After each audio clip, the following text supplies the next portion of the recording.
মনে রাখতে হবে বৈষম্য বিরোধী ছাত্র আন্দোলন শিক্ষার্থীদের আন্দোলন, বৈষম্য বিরোধী বিপ্লব শিক্ষার্থীদের বিপ্লব। ভুলে গেলে চলবে না, বৈষম্য আমরা মেনে নেইনি কখনো, এখন নিব না। বিচার সুনিশ্চিত হওয়ার আগ পর্যন্ত যে পুলিশরা আমাদের শিক্ষার্থীদেরকে এভাবে আক্রমণ করেছে, যে পুলিশরা যার নির্দেশে আজকে আমাদের এখানে এই আক্রমণ হয়েছে, আমরা তাদের বিচার ঘোষণা না হওয়া পর্যন্ত এখান থেকে এক চুল নড়ব না। আমাদের জগন্নাথ বিশ্ববিদ্যালয় আন্দোলন দীর্ঘদিনের আন্দোলন। জুলাই পরবর্তীতে আমরা তিনটা বড় আন্দোলন নিয়ে আসছি, কিন্তু আমাদেরকে বারবার ইউসিজি সচিবালয় আশ্বস্ত করছে যে আমাদের দাবিগুলো মানা হবে, কিন্তু দাবিগুলো মানা জাস্ট আমাদের আশ্বস্ত করে, সে অনুযায়ী আমাদের কোনো কাজ না। হ্যাঁ, আমাদের 1 নাম্বার দাবি হলো আমাদের আবাসন যতক্ষণ পর্যন্ত না হবে ততক্ষণ পর্যন্ত 70% স্টুডেন্টদেরকে আবাসন ভাতা দিতে হবে, এটা হচ্ছে 1 নাম্বার দাবি।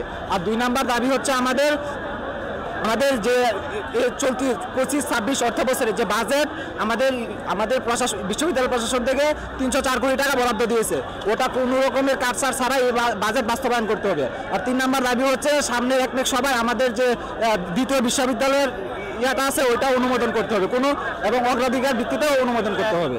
আর চতুর্থ দাবি হচ্ছে, এখন আমাদের এখানে আসার পর দাবি আরেকটা বাড়ছে।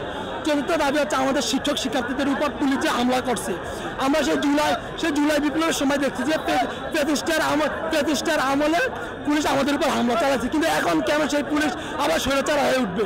আমরা এটা জবাব চাই। আর আমাদের শিক্ষার্থীদের উপর শিক্ষার্থীদের যে হামলা চালাচ্ছে সেটার বিচার না হওয়া পর্যন্ত আমরা এখান থেকে যাচ্ছি না।